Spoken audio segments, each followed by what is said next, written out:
Now what, you may well ask, is this? A balloon? Could be. Kind of looks like one. But people don't have balloons inside them. Here's a better hint. Goes right about here. Right about where the stomach is. A son of a gun. That's what it is. That's me. A stomach. In fact, I am your stomach. And I have quite a story to tell. Yep, that's about what I look like. Almost looks like I'm upside down. There's more of me on top than there is in the bottom. And I'm probably a little bit higher up in the body than most people think I am. But this is where I live. In the abdomen, just underneath the diaphragm muscle. I'm covered by your rib cage at the front of your body. A lot of people think I'm a little bit lower than this, but here I am. Always have been. I said I looked a little bit like a balloon. Well, I am like a balloon in one way. I can't float up in the sky, but I am hollow, like a balloon. I am a very special organ, a hollow organ. One end of me is connected to your mouth and throat. Now, you probably guessed that. After all, the food you eat has to get down to me somehow. That tube that connects me with your mouth and throat is called your esophagus. That's right, your esophagus. Your food has a couple of stops that it has to make before it's ready for me.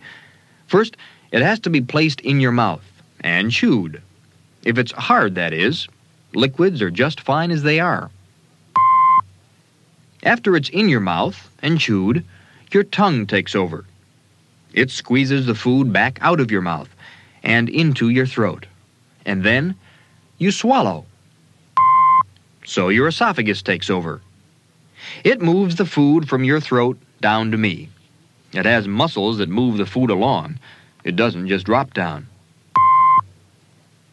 And then there I am, waiting at the other end. The muscles of the esophagus carry the food you've eaten right into me. And then it's my turn to get to work. I play an important part when it comes to digesting your food. But that digestion process has already started before the food even gets to me. Your mouth was doing more than just chewing the food with your teeth.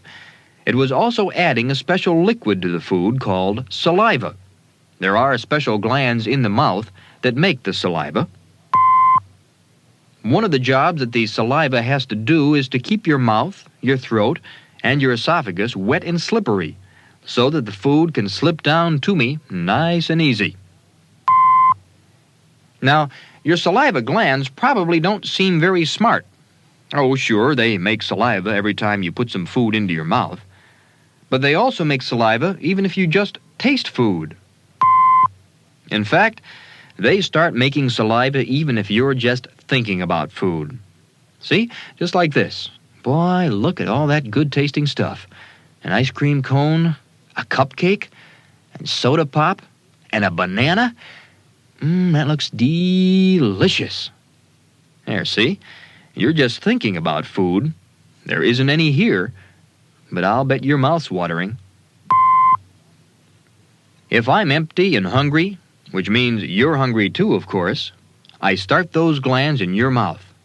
They make saliva, so that food that I hope will soon be there can come down to me nice and smooth.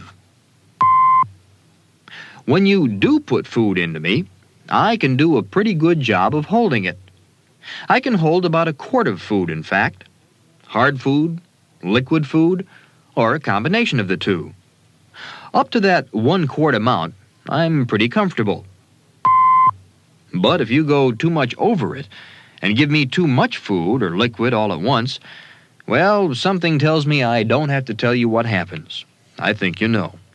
I know he does. Well, you know where I am, and you know food comes down to me. So here's the next step. A look at what I look like, how I'm made, and most importantly, what I do. My wall, that balloon part of me, has muscles in it. They wrap all around me, in many different directions. I use those muscles to mix up the food that you send me. And to help with that mixing, I produce a special juice inside of me. The juice is a little bit like the saliva that your mouth produces, but it's much more powerful. It does a much better job at helping with the mixing. Well, my muscles churn, and the juice mixes with the food, and before too long, I've turned that food that you ate into a thick paste. And right there, my job is finished. All I have to do is let those muscles in my walls squeeze the paste on its way to its next important stop, the intestines. The intestines consider themselves very important. They take all the good out of the food and send it on its way to nourish your entire body. But if I didn't mix it all up for them first, they couldn't do a thing. Here, come on inside me. I'll show you how clever I really am. See all of those little openings inside my stomach wall?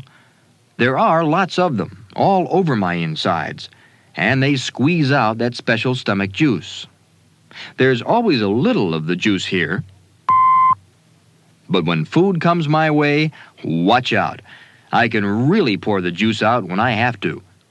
And, of course, I have to pour it out every time you eat something. No vacations for me. The juice also forms a nice lining for me to protect me from all those crazy things you eat. I mean, I don't want to complain, but 1 minute you're drinking hot chocolate, and the next minute you're drinking a cold soda. I need protection from all that hot and cold. After all, you put on a coat when you get cold. I also need to protect myself from coarse foods that could scratch me. That special juice of mine is important, all right. It even helps to stick the bits and pieces of food together, so I can mix it up better. And while I'm mixing it up, I'm also breaking it down. You see, my juice contains special chemicals called enzymes.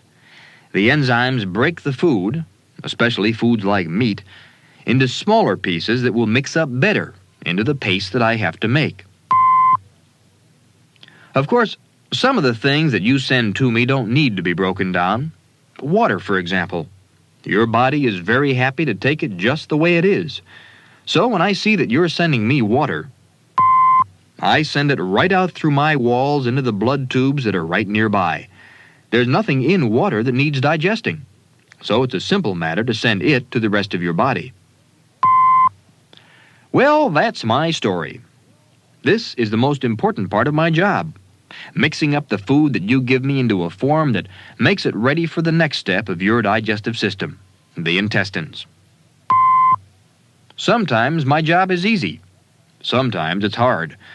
In any case, I have to take all the different kinds of food that you give me, hard and soft, liquid and solid, and mix it into a thick paste. I do this with the help of a special stomach juice that I make, which, along with the muscles in my walls, does the job.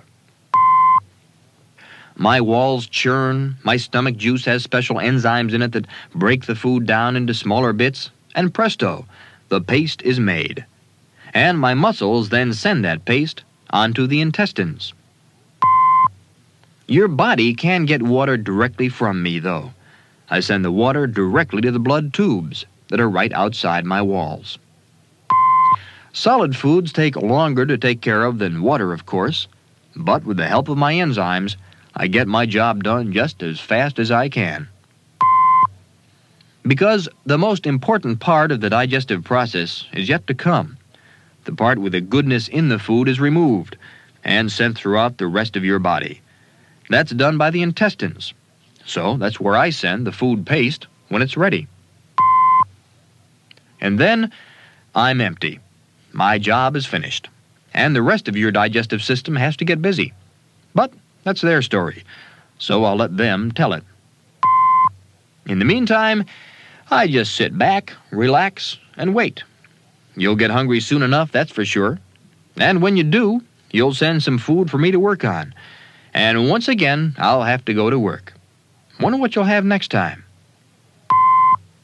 Oh, now there you go again. Now, doggone it, I was just starting to get comfortable.